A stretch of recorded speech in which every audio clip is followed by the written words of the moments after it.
Salabhasana. This is a pose that I really love, Locust Pose. It's a core exercise actually, but it's also a nice stretch, especially if you add in some variations, which we'll do eventually. But today we're just going to talk about Salabhasana, which is 1 star out of 60 in terms of difficulty. Salabha means a locust, locust pose. The pose resembles that of a locust resting on the ground, hence the name. I don't know what a locust resting on the ground looks like, do you? I suppose like this, according to Iyengar. Effects. The pose aids digestion and relieves gastric troubles and flatulence. Since the spine is stretched back, it becomes elastic and the pose relieves pain in the sacral and lumbar regions.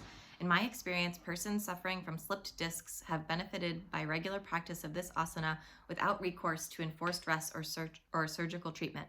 The bladder and the prostate gland also benefit from the exercise and remain healthy. A variation of the pose may also be tried to relieve aches in the lower part of the back. Here, the legs are bent at the knees and the thighs are kept apart while the shins are kept perpendicular to the floor. Okay, we'll try that also when we try it out. Then with an exhalation, the thighs are lifted off the floor and brought closer together until the knees touch, the shins still being kept perpendicular. All right, so here's the first picture, that's locust. And here's the variation with the knees bent. He goes on to say, verse 20 of the second chapter of the Garanda Samhita describes 26. I don't know what he means by 26. And then he says in parentheses, plate 62, which is here. Lie on the ground face down, the chest touching the earth, and both legs stretched out. Catch the head with the arms. This is the crocodile posture, which increases bodily heat. It is a variation of Salabhasana. So we'll try that too. So we have 3 variations here. So this one's harder basically because you're using more of your shoulder muscles to get your arms to hold up like that. Whereas here, you're using kind of the backs of the arms, which is maybe a little bit easier for most people. So his technique for locust pose, Salabhasana, is lie full length on the floor on the stomach, face downwards, stretch the arms back. Exhale, lift the head, chest, and legs off the floor simultaneously as high as possible. It might not be as high as you'd like. I know for me, I always feel like I'm lifting it really high, and then when I see myself, I'm like, oh, that's not that high actually. The hands should not be placed, and the ribs should not rest on the floor.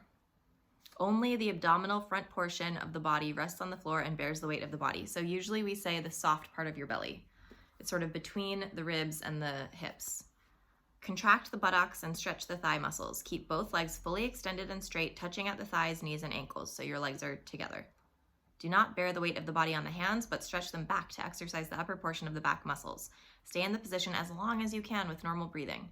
In the beginning, it is difficult to lift the chest and the legs off the floor, but this becomes easier as the abdominal muscles grow stronger. True. Okay, and then we're gonna try that locust pose right now, and then we'll do the 2 variations. So one is with the knees bent, and he says the thighs are kept apart. So sort of like hips width distance apart is what I'm guessing. And then we'll also try crocodile, which is with the hands holding the back of the head.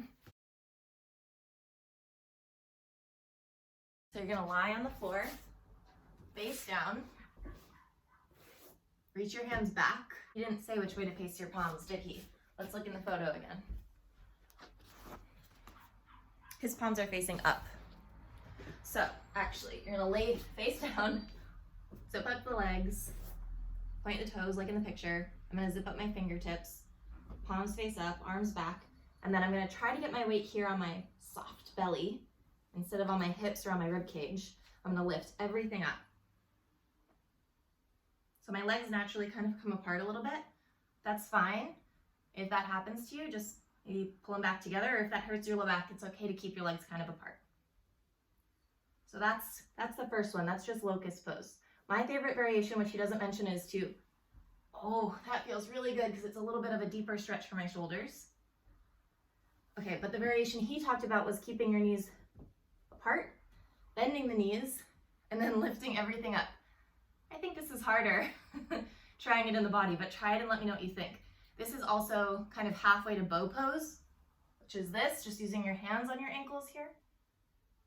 Oh, that feels good. And then the last one was crocodile, where you have your elbows bent and you catch your head, as they said, with your hands, and then you lift everything up. Yeah, this is a lot harder.